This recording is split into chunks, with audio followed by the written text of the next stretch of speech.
न्याय यात्रा में डाला, इसके लिए मैं दिल से आप सबका धन्यवाद करता है। तो के बाद 15% दलित है। हिंदुस्तान की 200 सबसे बड़ी कंपनियों में मुझे दलित आदिवासी पिछड़ा मालिक दिखा दो। चुप हो गया, एक नहीं दिखेगा। फिर मैंने उससे कहा ठीक है, कंपनी छोड़ दो, हिंदुस्तान की सरकार को जो 90 लोग चलाते हैं, IAS अफसर चलाते हैं, उसमें दिखा दो। चुप हो गया। फिर मैंने कहा ठीक है, प्राइवेट अस्पतालों के मालिक में दिखा दो, उसमें नहीं है। फिर मैंने कहा स्कूल कॉलेजेस के जो मालिक है उसमें दिखा दो, कहता नहीं है। तो फिर मैंने उससे कहा भैया 73% है और आप उनको कहीं भी जगह नहीं देते हो और फिर चाहते हो कि भारत जुड़ जाए। कैसे जुड़ेगा? अगर मेजॉरिटी आबादी को आपने कुछ नहीं दिया, नंगा चारों तरफ सामाजिक अन्याय हो रहा है। इसमें एक और बात जोड़ना चाहता हूं, इसमें जनरल कास्ट के गरीब लोग भी हैं, वो भी आपको नहीं मिलने वाले। अदानी के ऑफिस में जनरल कास्ट दलित मिलेगा, आदिवासी मिलेगा, पिछड़ा मिलेगा, सब करोड़पति। और एक छोटा सा ग्रुप है,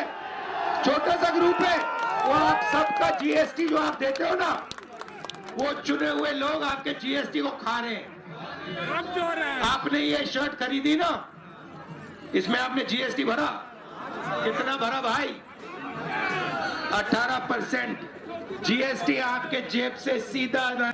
और फिर हमें कहता है, उसकी मीडिया हमें कहती है भैया जाति जनगणना सवाल क्यों उठा रहे हो? अब फिर मोदी जी ने क्या कहा? मोदी जी कहते हैं भाषण में, पार्लियामेंट में, एक सेकंड भैया, मोदी जी पार्लियामेंट में कहते हैं OBC वर्ग को भागीदारी की क्या जरूरत, मैं OBC हूं। टेलीकास्ट सुनो भैया, मैं बहुत गहरी बात बोल रहा हूं। आपका लोगों का, आप सब लोगों का भयंकर बेवकूफ बनाया जा रहा है। सुनो मैं जो बोल रहा हूं, नारे बंद करो। आप लोगों का भयंकर बेवकूफ बनाया जा रहा है। नरेंद्र मोदी जी OBC नहीं पैदा हुए थे। नरेगी कम्युनिटी को बीजेपी ने 2000 में OBC बनाया। आपके प्रधानमंत्री OBC नहीं पैदा हुए, आपके प्रधानमंत्री जनरल कास्ट पैदा हुए।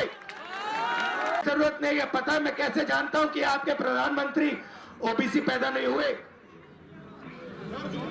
वो किसी OBC से गले नहीं मिलते, वो किसी किसान का ऐसे हाथ नहीं पकड़ते, वो किसी मजदूर का हाथ नहीं पकड़ते, वो सिर्फ अदानी जी का हाथ पकड़ते हैं। और ये पूरी जिंदगी में जाति जनगणना नहीं करेगा, क्योंकि ये आपके प्रधानमंत्री पूरे देश से झूठ बोल रहे हैं। ये OBC नहीं पैदा हुए, ये जनरल कास्ट के आदमी हैं, ये OBC जाति जनगणना कभी नहीं करने देगा। लिख के लिया, अगर दो ही जाते हैं तो आप कौन सी जात के हो? आप गरीब तो नहीं हो, आप 24 घंटा नया सूट पहनते हो, करोड़ों रुपए का सूट पहनते हो, आप कहां के गरीब? और अगर दो ही जात है तो आप OBC कहां के बन गए? भैया बीजेपी ने सिर्फ गुजरात में बनाया।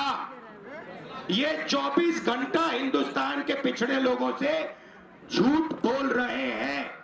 पता लगा लीजिए मेरे फोन पे, मैं 1 सेकंड में बता देता हूं आपको। मोद घांची जात के हैं,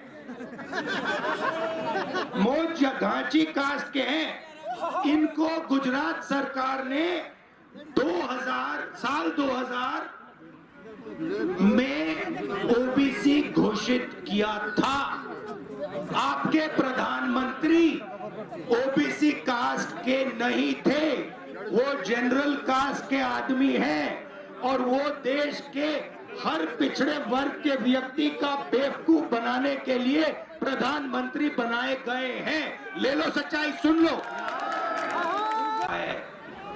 जीएसटी और नोटबंदी उन्होंने करवाई अदानी जी की मदद करने के लिए और छोटे बिजनेसेस सबको मार दिया।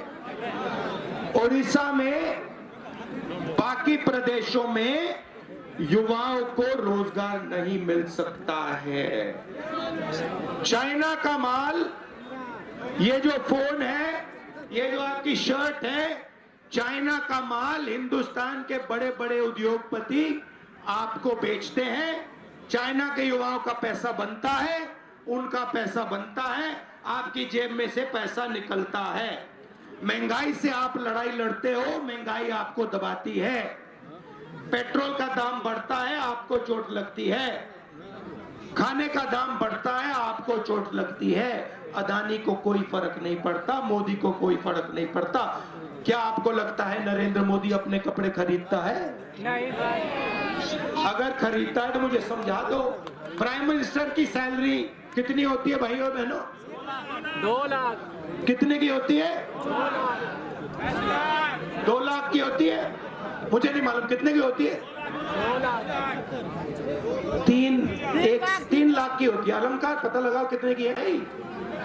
प्रधानमंत्री को 1,60,000 रुपए प्रति महीना आएगा। ये यात्रा में आप सोच रहे हैं?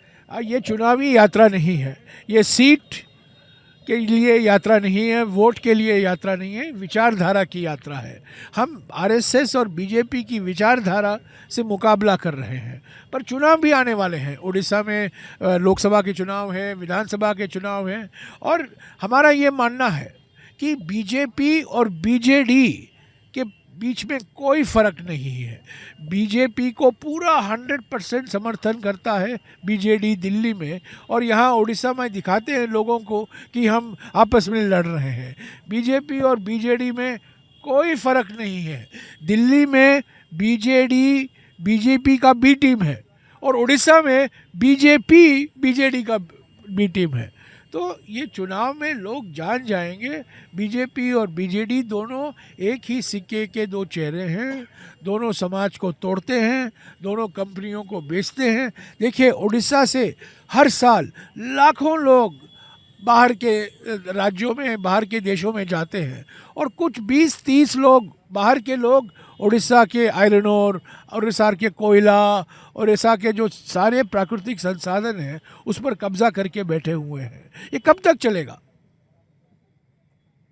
तो सर, और एक बात, 3 दिन हो गया उड़ीसा में, आज 3 दिन से आप झारसुगुड़ा में है, सुंदरगढ़ में थे, रूरकेला में गए। यहाँ का जो डेवलपमेंट बहुत क्या दिख रहा है आपको? देखिए, रूरकेला कैसे बना, ये सब इस इलाके का विकास कैसे हुआ? रूरकेला स्टील प्लांट से हुआ। और रूरकेला स्टील प्लांट किसने सोचा था? पंडित जवाहरलाल नेहरू के समय में बनाया गया था। यही तो, इसीलिए तो सुंदरगढ़ में इतना विकास हुआ है। छोटे छोटे एमएसएमई खोले गए हैं, व्यापारी आए हैं, भारत से अलग अलग राज्यों से लोग आए हैं, राष्ट्रीय एकता बनी है। और उसी, अगर नरेंद्र मोदी को मौका मिलेगा तो रूरकेला को भी अडानी को बेच देंगे, जैसे कि नाल्को को बेचा जा रहा है और कई कंपनियों को बेचा जा रहा है। एक दिन आएगा, अगर मोदी जी वापस आएंगे, होना नहीं चाहिए क्योंकि वो देश का सत्यानाश कर रहे हैं, अगर आएंगे, उनको मौका मिलेगा तो वो रूरकेला को भी बेच देंगे और नवीन पटनायक जी चुप रहेंगे, कोई नहीं कुछ बोलेगा।